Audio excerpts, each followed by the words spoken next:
যে বিষয়ে ক্লাসই হয়নি সেই বিষয়ে পরীক্ষার প্রবেশপত্র এসেছে, আমরা পরীক্ষার খাতায় লিখব কি?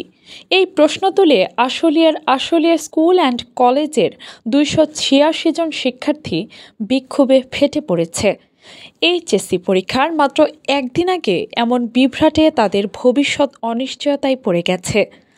প্রবেশপত্রে ভয়াবহ ভুলের প্রতিবাদে তারা বুধবার সকালে কলেজ চত্বর থেকে মিছিল নিয়ে বাইপাইল আবদুল্লাপুর মহাসড়ক অবরোধ করে অবস্থান কর্মসূচি পালন করে।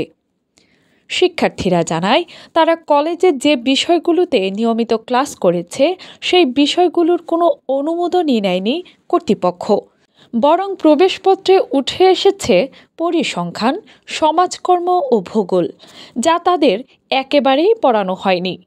এতে তারা চরম হতাশ ও ক্ষুব্ধ হয়ে ওঠে। শিক্ষার্থীরা এ ভুলের জন্য কলেজের একাধিক শিক্ষক ও কর্মচারীর গাফিলতিকে দায়ী করে বলেন, এই অবহেলার কারণে আমরা পরীক্ষায় বসতে পারছি না, যারা দায়ী তাদের শাস্তি চাই।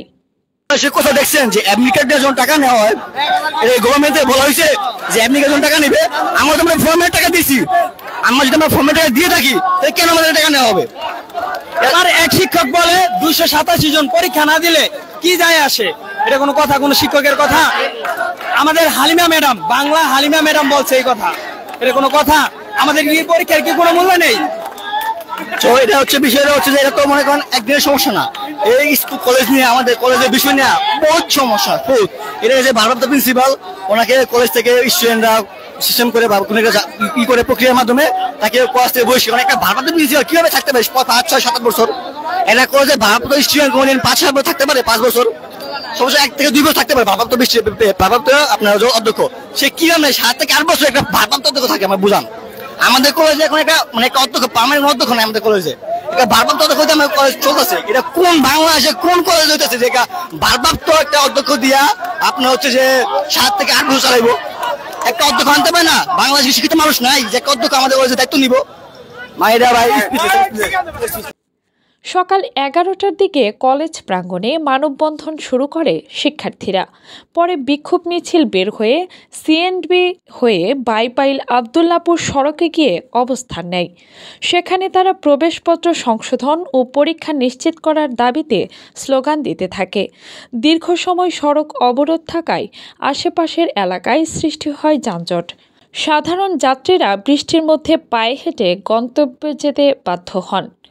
বিক্ষোভরত শিক্ষার্থীরা 4 দফা দাবি তোলে।